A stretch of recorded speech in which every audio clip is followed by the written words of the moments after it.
朋友们，大家好。德国360度外长对中国、南朝鲜及日本展开旋风外交，接着参加了在日本举行的 G7 小圈子会议。回到德国后，近日他在德国国会上做了出访简报，以及接受了其他党派的质询。当然，大部分都是重复他在中国说过的那堆毫无营养的、充满意识形态的、对中国满怀敌意的话，还说对中国感到震惊。德国各主流媒体以及非主流媒体都做了报道。今天咱们选2家读者评论最多的媒体与大家分享。贝尔伯克称中国之行在一定程度上何止令人震惊。这里有个视频，其大意是外交部长贝尔伯克认为中国比以前更像是德国和其他民主国家的对手。在联邦议院接受质询时，这位绿党政治人物谈到他的访问时说，在一定程度上何止令人震惊。在联邦议院的一次质询中，外交部长贝尔伯克谈到了他的中国之行。遗憾的是，他获得的印象是制度性竞争的方面正在增加。他说，德国必须摆脱天真的想法。在对中国进行首次访问后，外交部长安娜莱纳贝尔伯克甚至比以前更认为中国是德国和其他民主国家的体制性对手。在上周启程前往中国之前，贝尔伯克说，伙伴、竞争者、制度性对手，这就是欧洲中国政策的指南针。这个指南针在未来的摆动方向也取决于中国选择的道路。在周三联邦议院的一次质询中，这位绿党政治人物接着说，他不幸获得了这样的印象，体制性对手的方面越来越多，不仅是因为中国的行为对外更具有攻击性，也可以说更具有侵略性，但首先是对内更具有压制性，这在一定程度上何止令人震惊。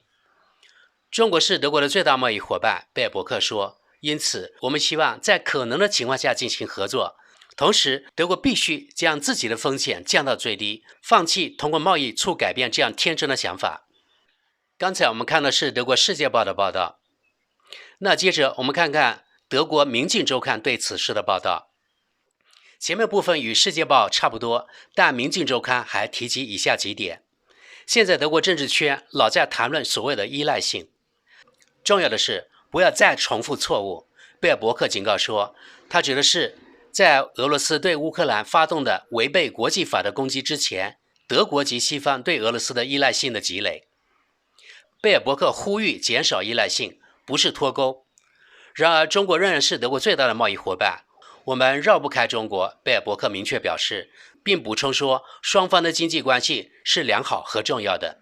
因此，这不是一个与中国脱钩的问题，而是我们降低我们的风险。德中合作应该继续，但德国不应该天真。部长说，作为政府计划中的中国战略的中心点，我们必须长期确保自由和法治，并为国际秩序采取明确立场。贝尔伯克强调说，这关系到我们所有人的自由、繁荣和安全。好，朋友们，从这2家媒体的报道来看，充满冷战的意识形态，言之无物，全是废话，就像美国的复读机，通篇只有指责、诬陷。比如他说，中国对外越来越具有攻击性，甚至侵略性，对内更压制。这不是放屁吗？即使德国是战败国，与西方其他国家一起，可是对外发动了多次违反国际法的战争哦。以前那些历史就更不用说了。西方所谓列强，没有一个屁股是干净的，因为都有过残酷的烧杀抢掠的殖民黑历史。比如德国就侵占过中国山东的胶州半岛。可以告诉大家，欧洲殖民者很多人并不以殖民他国为耻。我没有做过统计数字，但确实有不少德国人不觉得殖民他国有什么问题，他们反而觉得那是他们强大的体现。殖民他国是给他们带去先进的东西，却有意忽略残酷的一面。贝尔伯克又说，该合作的地方就合作，该降低风险的地方就降低风险，好像合作与否德国能自己说了算一样，根本不把对方，在这里指中国，放在眼里，不考虑对方的感受。这也是西方自私自利及高高在上的表现。所谓合作，我们都知道，那是双方你情我愿的事。你以为德国你自己想合作，人家就跟你合作了？近年来，西方出现了令人可笑的逻辑，本来互通有无以及合作是双赢的，是双方有利的事，对不对？但在西方看来，现在竟然成了依赖。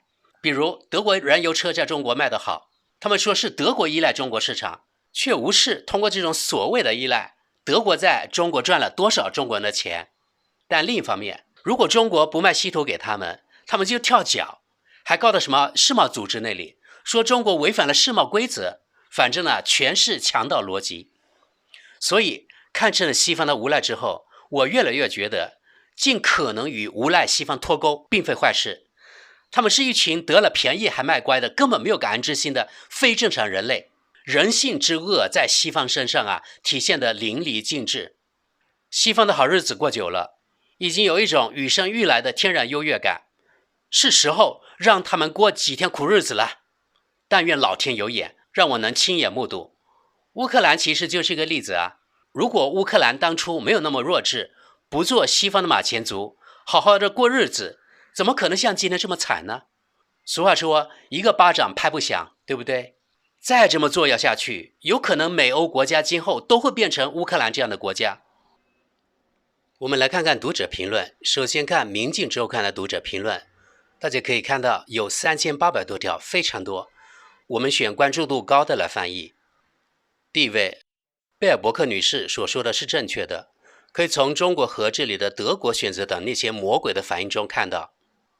下一位，这里的一些人认为他们可以取笑贝尔伯克，最好是拿出有力的论据，而不只是发表评论。是的，我目前对贝尔伯克采取观望态度，但他现在对中国所说的无非是残酷的现实，我们必须适应这一点，尤其是工业。下一位，问题是他是否取得了什么效果？他在思想道德方面充当教师爷，达到了什么目的？他的表现在多大程度上对德国有益？下一位，贝尔伯克女士抄袭书籍，从未见过外交学府的内部，她对世界历史无知，就像大象走进瓷器店一样，她称之为直言不讳。请问现在这些说法有什么取笑的意思吗？下一位，贝尔伯克是第一个，不幸的是也是唯一一个看到中国将给世界带来的问题并敢直言不讳的人。对于中国毫不掩饰的侵略性，他的话语非常具有外交色彩，而且还有所保留。中国现在或将来都是20世纪的巨大的世界问题。下一位，中国在世界范围内有过什么侵略性吗？下一位，张开你的耳朵，听听中国人说话。一个小提示，中国新任外交部长是一个特别有攻击性的叫喊者。如果哪怕有一个欧洲人曾经使用过他不断说出的那种话，半个论坛都会被颠覆。下一位，用谷歌搜索一下帝国主义和中国，还有俄罗斯和中国在中亚领土上的冲突，过去的100年应该能详细回答你的问题。下一位，我必须说，我觉得他的选词和态度很恰当，这是唯一能发挥作用的方法。我们不能完全与中国脱钩，但必须对游戏规则有发言权。当马克龙讨好习近平时，这并没有帮助。如果有些人认为我们必须以强硬的方式对抗中国，也无济于事，需要的是外交手腕。下一位，我的印象是贝尔伯克女士对与中国关系的评估完全正确，而且也找到了正确的基调。最迟从新冠危机开始，我们就知道陷入对中国的依赖是一个相当愚蠢的想法。是的，中国是我们的一个重要伙伴，但他也是一个对手。贝尔伯克说的完全对。下一位，从中国人的反应来看，必须说我们的外交部长做得很对，谢谢你，贝尔伯克女士。下一位，我越来越喜欢贝尔伯克了，毕竟他已经看出了中国对世界和平和世界经济的危险，早日与中国脱钩是明确的愿望。贝尔伯克干脆别去中国出访了，这是最好的降低风险的措施，他也不应该去其他地方出访。最后，马克龙所做的一切都是正确的。在中国，他没有人为的抬高自己。中国不需要德国，尤其不需要贝尔伯克。10到20年后，我们会非常感谢贝尔伯克。与默克尔等人不同，他不是简单的试图随大流，而是高瞻远瞩的采取行动。遗憾的是，尽管他具有远见和立场坚定，但他相对来说并不那么受欢迎。好，接下来呢，很多评论都是赞成贝尔伯克对中国的强硬讲话的。我们接着看这个，这位国际法专业的硕士生真的认为，通过大声批评中国政府，强调他们之间的隔阂，而不是共同利益，在北京像一把斧头一样行事，可以让中国和德国之间的关系缓和，并使中国人与普京保持距离？我倒是担心恰恰相反，那样的话，它会让俄罗斯人和中国人更加团结。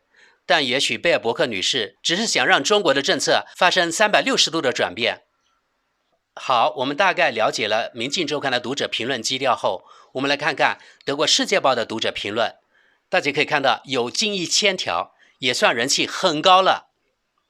这位读者对报道中的这句话发表他的评论：德国必须摆脱天真的想法。他说，主要德国政府成员的想法很天真，而不仅仅是涉及到中国。下一位，即使没有访问中国，所有人都已经知道，为什么没有人问他，为什么他如此尴尬地代表他的国家，让大家嘲笑德国？下一位，需要摆脱天真的想法的不是德国，而是贝尔伯克女士。没有人喜欢她的女权主义外交政策。下一位，中国拒绝接受贝尔伯克和西方的说教，这样一来，贝尔伯克恰恰把他的拯救全球气候政策所需要的国家变成了敌人。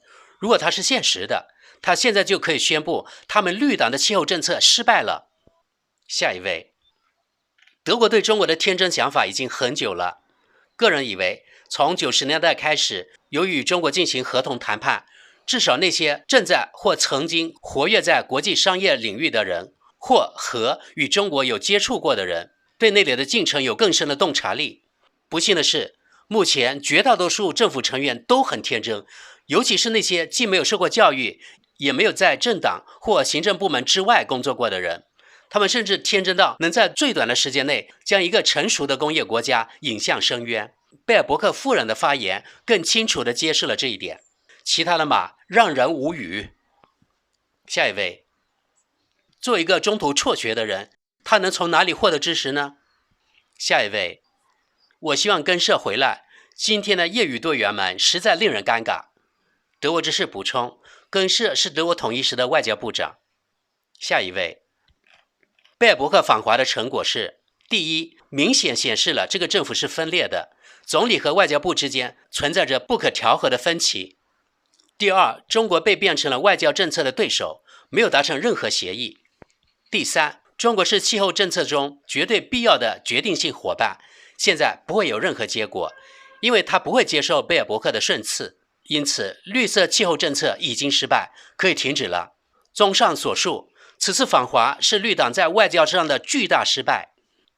下一位，我发现像他这样的人物和很大一部分交通灯政府的政客们令人震惊。我想知道今天的就职宣誓还有什么价值？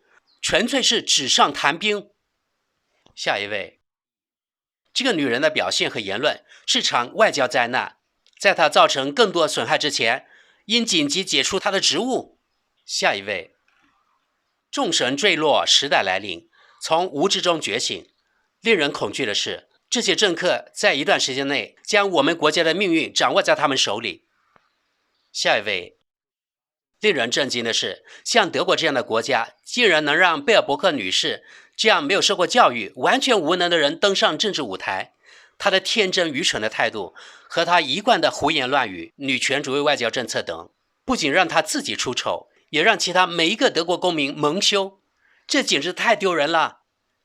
下一位，不仅仅是丢脸，在亚洲文化中，当像贝尔伯克女士这样的人是由我们派去的，这同时也是对东道主的相当不尊重。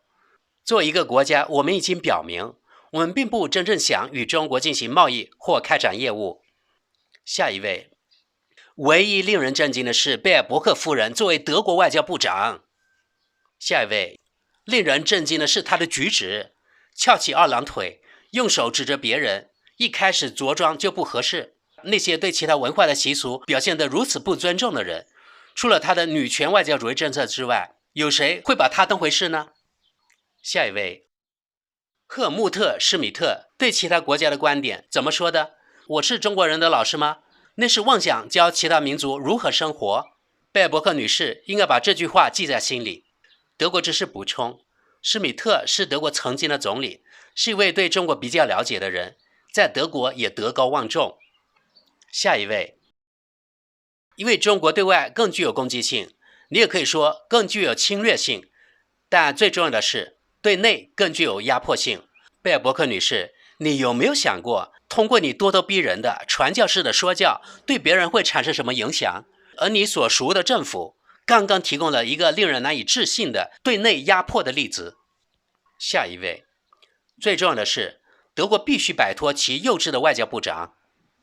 下一位，是什么让他在中国感到震惊？是准点干净的高速列车，整齐完好的街道，两旁是鲜花和修剪过的植物。他是否怀念德国街上的毒贩和流浪汉？还是他批评了主干道上有2轮车隔离带的事实？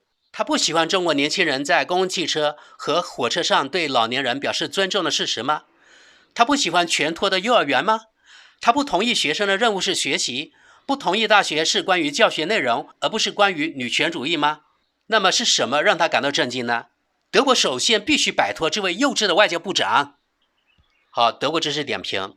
如果这位读者不是中国人，那肯定是在中国待过一段时间的德国人，因为他其实是在讽刺德国，比如说德国火车不准时啊，不干净啊，中国的主干道有非机动车隔离带，这在德国是闻所未闻的。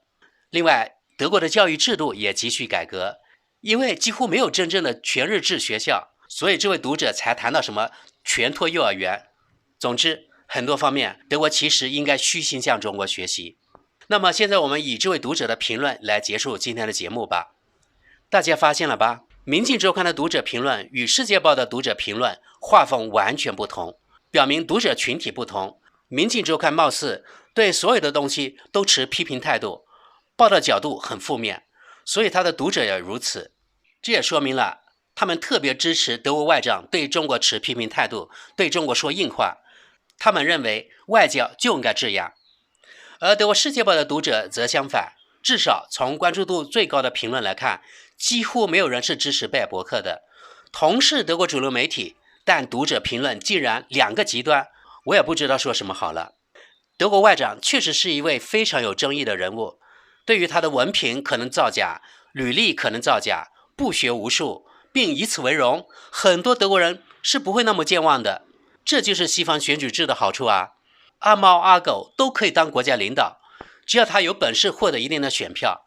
而选上后呢，选民对此类政客除了批评谩骂，却无能为力。